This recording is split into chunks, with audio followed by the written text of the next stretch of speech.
Seguramente cuando escuchas la palabra Armagedón, lo primero que se te viene a la mente es la Tercera Guerra Mundial. ¿Pero qué significa Armagedón? ¿Significará que será una alianza comunista para destruir a todos los cristianos del mundo? ¿O será acaso que es la Tercera Guerra Mundial y que ya viene? ¿Será acaso que es la extinción de la realidad como la conocemos? ¿O la extinción de la raza humana sobre este planeta Tierra? Para contestar estas preguntas y mucho, mucho más, te invitamos a que nos acompañes en nuestro programa de hoy, que se titula La Gran Guerra de Armagedón.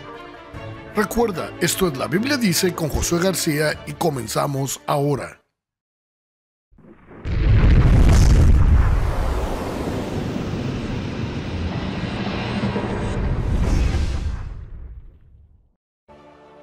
La palabra Armagedón aparece solamente una vez en toda la Biblia, pero no por ello carece de significado. De hecho, en el libro de Apocalipsis, en el capítulo 16, del versículo 13 al 14 dice: Y vi salir de la boca del dragón, y de la boca de la bestia, y de la boca del falso profeta, 3 espíritus inmundos, a manera de ranas, pues son espíritus de demonios que hacen señales, y van a los reyes de la tierra en todo el mundo, para unirlos a la batalla de aquel gran día del Dios Todopoderoso. Ahora pon mucha atención al siguiente versículo. Y los reunió en el lugar que en hebreo se llama Armagedón, ya que es aquí donde se escucha por primera vez en la Biblia la palabra Armagedón. De hecho, se describe que la palabra Armagedón es el nombre de una batalla. Por lo tanto, esta se describe en el siguiente versículo, el versículo 11. Entonces vi el cielo abierto y he aquí un caballo blanco, y el que lo montaba se llamaba Fiel y Verdadero, y con justicia juzga y pelea. Los ejércitos celestiales, vestidos de lino finísimo, blanco, limpio, lo seguían en caballos blancos. En su vestidura y en su muslo tiene escrito este nombre: Rey de Reyes, Señor de Señores. Vi a la bestia, a los reyes de la tierra y a sus ejércitos, reunidos para guerrear contra el que montaba el caballo y contra sus ejércitos. Ahora bien, ya que sabemos el lugar de la batalla, Armagedón, tenemos que saber en qué lugar de la tierra será esto, ya que la Biblia, aparentemente, no nos da la información suficiente para saber el epicentro de esta gran batalla que es Armagedón. De hecho, y si eres un poco observador, te darás cuenta que no hay ningún lugar en la tierra que se llame Armagedón. Entonces, ¿en dónde será esto? Para que podamos resolver este enigma, tenemos que ir a la Biblia, en el libro de Apocalipsis, en el capítulo 16, versículo 16, y dice: Y los reunió en el lugar que en hebreo se le llama Armagedón. Nos está diciendo que en el idioma hebreo se llama Armagedón, así que tenemos que ver la traducción del hebreo sobre lo que significa Armagedón. Entonces la traducción diría Armagedón, que en hebreo significa monte de Megiddo, y de esta manera el enigma va tomando forma y nos vamos acercando al lugar donde será la batalla de Armagedón. De hecho, la ciudad de Megiddo sí existía y era una ciudad de Israel, y esto lo podemos comprobar. Esta enigmática ciudad fue una de las ciudades fortalezas con las que el rey Salomón protegía al reino de Israel, que desgraciadamente a la época de hoy se encuentra totalmente en ruinas. De hecho, en esa zona se han encontrado lugares en donde se adoraba y se le daba culto al dios Baal, que ya lo veremos más adelante. También se han encontrado altares hacia ese mismo dios, Baal, ese dios que tanto daño hizo a los hebreos y a otras culturas, sumiéndolos en la ignorancia y en el fanatismo. Así que después de analizarlo detenidamente, el monte Megiddo sí existía, y el área en la que se encontraba este monte, o se encuentra actualmente las ruinas de este monte, nos confirma la historia que se relata en el libro de Isaías.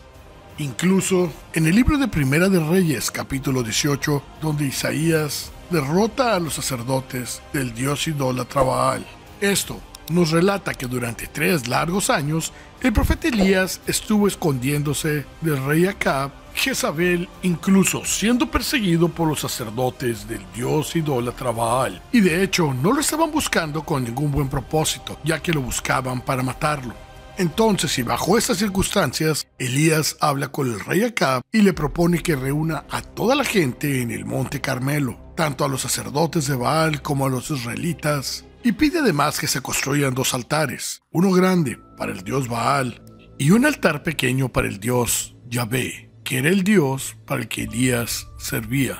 Recordemos que eran 450 sacerdotes que servían al dios Baal, mientras que a Yahvé solamente le servía el profeta Elías. De manera que el que ganara este reto demostraría que su Dios era el único Dios verdadero sobre la tierra, dejando como mentiroso al otro, el cual no era un Dios, el cual era una imitación de Dios para crear ganancias. Y por consecuencia, el lado que perdiera tendría que ser muerto, ya que la muerte era el precio de la mentira, probando de esta manera cuál era el Dios verdadero, ya que el Dios verdadero sería el único que quemaría la ofrenda en el altar. Bien, recordemos que en el altar grande había 450 sacerdotes de Baal, que ofrecían sacrificios, cantaban, danzaban y estaban adorando constantemente a este Dios idólatra. Mientras que en el segundo altar, que era elegido al Dios Yahvé, solamente se encontraba Elías, el profeta. Los sacerdotes de Baal rogaban al dios Baal que tirara fuego desde el cielo. Incluso, en su desesperación, se llegaron a hacer cortes en la piel.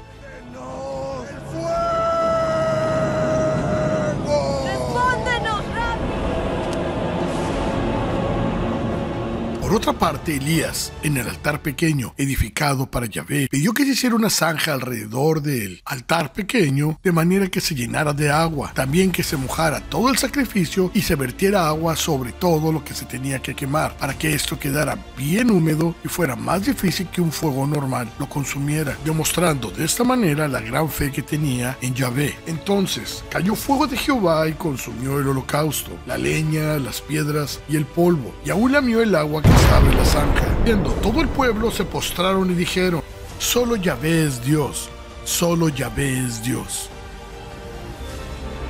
¡Solo el Señor es Dios! ¡Solo el Señor es Dios! ¡Solo el Señor es Dios! ¡Solo el Señor es Dios! ¡Solo Dios es el Señor! ¡Solo el Señor es Dios! Así que el pueblo, sintiéndose engañado y traicionado por los sacerdotes de Baal, quienes los habían engañado durante muchísimo tiempo, corren y los apresan para que estos sean muertos. Y así es como estos son muertos a manos del pueblo. En otras palabras, son ejecutados ese mismo día. Y de esta manera Yahvé obraba, destruyendo a los que perseguían a su profeta, a los que perseguían a Elías. De este modo, ningún sacerdote de Baal quedó con vida ese día.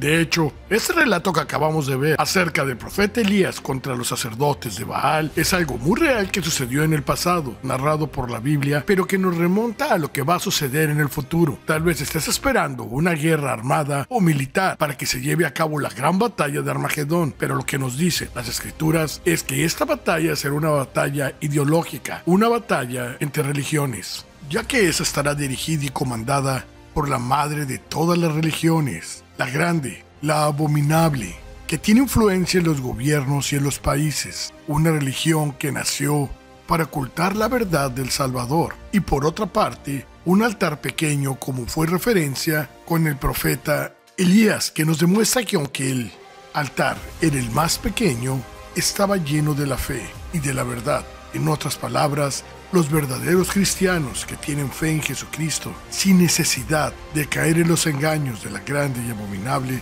se enfrentarán ese día en la gran guerra de Armagedón. En otras palabras, una religión verdadera, sumamente humilde, pero con la fe en Dios, que basa en el servicio y en las enseñanzas de Jesucristo, por lo cual serán presionados y perseguidos, ya que ellos no creen en la misma religión que toda la gente, sino que para la gente es extraño y loco que las personas creamos en Jesucristo, en su doctrina y en su ejemplo, lo cual ninguna religión te puede dar.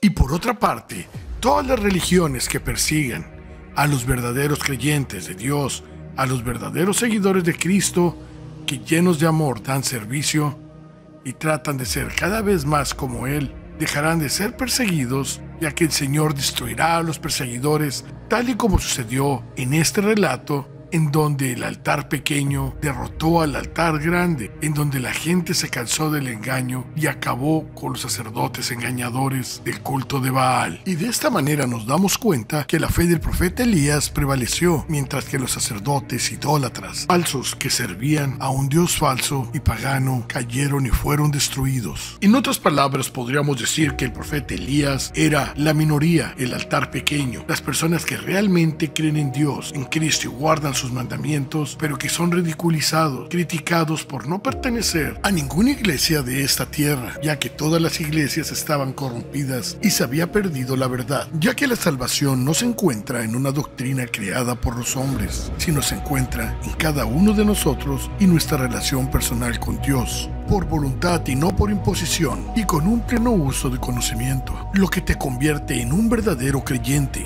que no se deja manipular por vientos de doctrina falsas y engañosas. Por otra parte, podríamos hablar del rey Acab, quien representaría a los políticos, a los presidentes, al poder militar y jurídico de la tierra, a todos aquellos poderes que controlan los países. Pero en este caso no estamos hablando de un pequeño territorio como Israel, sino estamos hablando del mundo entero. Y por último hablemos de Jezabel, que era el líder religioso, el que controlaba todos los poderes de las religiones, un papado, una iglesia que aceptaba todo lo que el hombre quería y desechaba todo lo que era de Dios, ya que estaba para dar gusto al hombre y para crear fortuna, tesoros en la tierra, que era lo más importante para ellos, apoyando toda causa que vaya en contra de los mandamientos de Dios, llevando así a cabo la destrucción del hombre sobre la tierra. Recuerda que el único libro escrito directamente por el dedo de Dios son los 10 mandamientos que se encuentran en el Éxodo.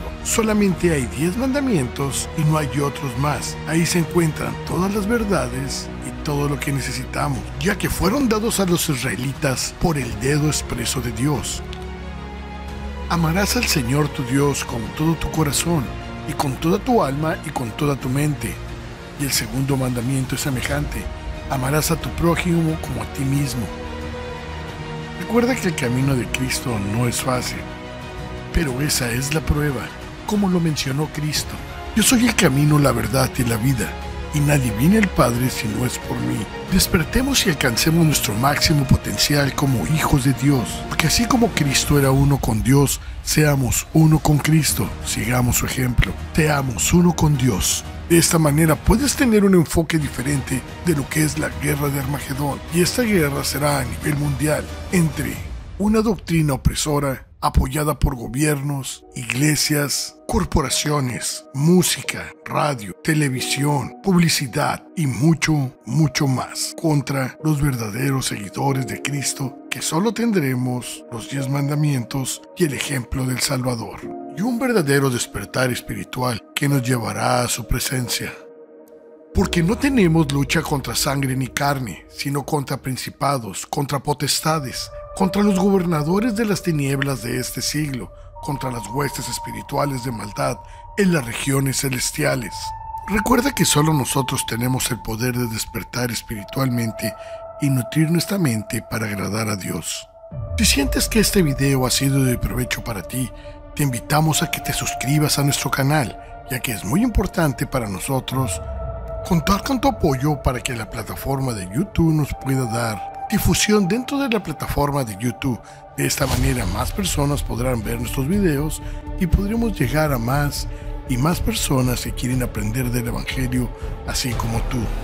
Así que suscríbete, comparte nuestros videos, danos un poderoso like y recuerda, nosotros somos La Biblia Dice con Josué García y nos vemos hasta el próximo video. Bye.